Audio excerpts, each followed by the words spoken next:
Hi there, Steve here, Steve Kaufmann. Today I want to talk about the first steps in a new language. For me, it's Greek.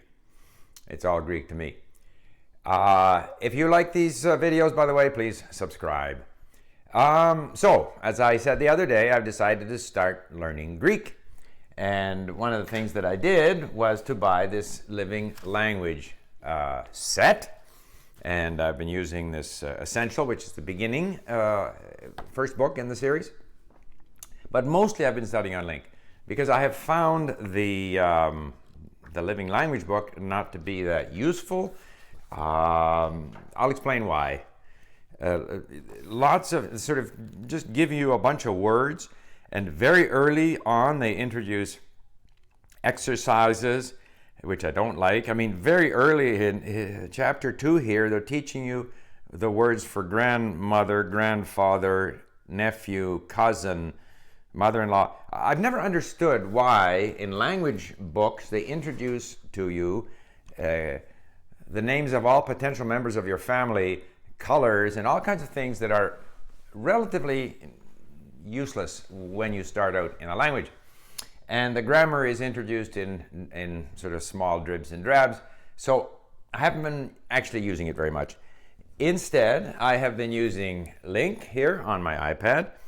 And basically what I do here is, here we are. I read through the first, we have a thing called Who Is She, which is one of our beginner stories. It's 26 chapters in a story. That's actually a story that progresses. Each story or each chapter is about a minute long. And I know the story because we have the same story in all of the languages at LingQ. And I should begin by saying I have two goals when I start in a new language like Greek, which is completely new to me, with no vocabulary or very little common vocabulary with any language that I know. Two things that I want to achieve right up front. One, I want to get to the point where I can hear the words so that I can distinguish where a word ends and a new word begins. I got to hear those sounds because when you first start, it's just noise. And the second thing I have to do is get used to the writing system. And for me, getting used to the writing system means being able to read, because listening and reading are key to my way of learning. So in order to do that, I've decided I'm going to go through the 26 chapters, lessons in Who Is She? And I do them in groups of 5. So I've now been doing the first 5, and I do them on my iPad, and then I listen. I've created a playlist in the iPhone app. By the way, on the iPad, I'm also using the mobile app for LingQ. But my iPhone is now being used to film this, so I can't show you my playlist, but I listen to these 5 stories over and over and over again. I don't understand a thing. I mean, I pick up the odd word. It's a bit like a jigsaw puzzle. As you are able to grab more and more words, you get more of a sense of what it's all about. But in order to get to where I can understand at least some of these 5 stories when I listen to them, I have to go through them here on the iPad, which you can't see very well, but I save individual words and I save phrases, so you can probably hear this. Ψάχνουμε. That's the individual word. We are looking. Ψάχνουμε. Ψάχνουμε. And someone. Κάποιον. Κάποιον. Or to put together. Ψάχνουμε κάποιον. So I go through. Ποιον ψάχνετε. Who are you looking for? Ποιον ψάχνετε. So I go through, and as I go through it in this way, ψάχνουμε τον αδελφό μου.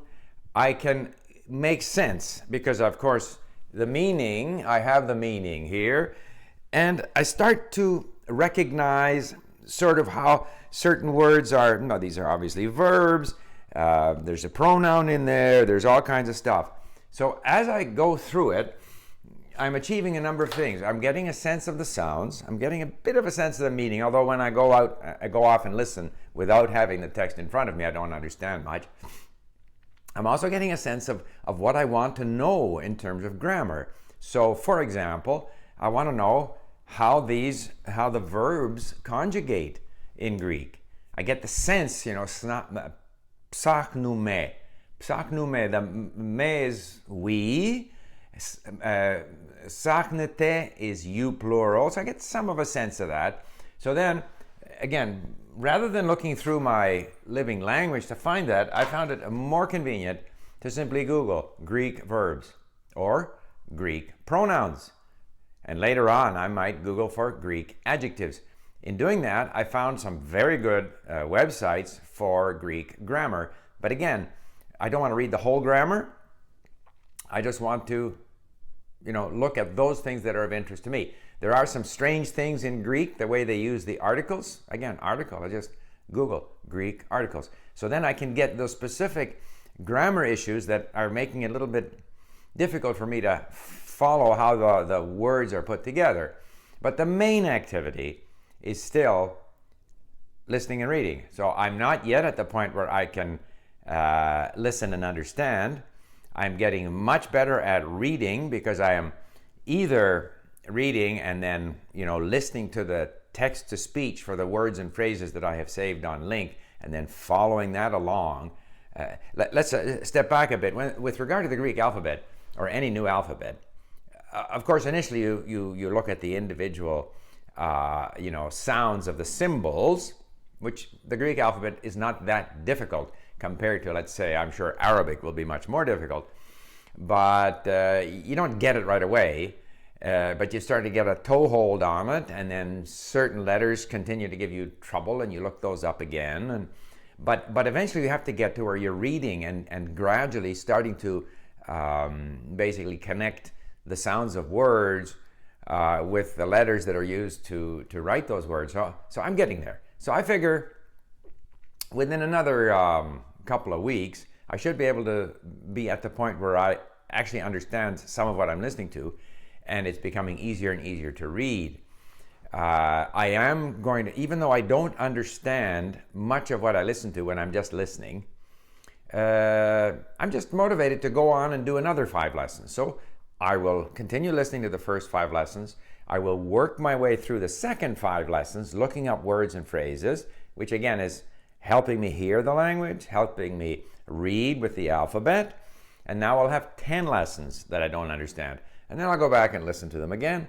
And so there'll be a gradual process there, which I think, based on my experience, within a month or so, I will be able to understand quite a bit. And along the way, any grammar issues that come up, verbs, nouns, pronouns, adjectives, other things, I will look them up using Google. And then if I want more of an overview of Greek grammar, there's lots of websites.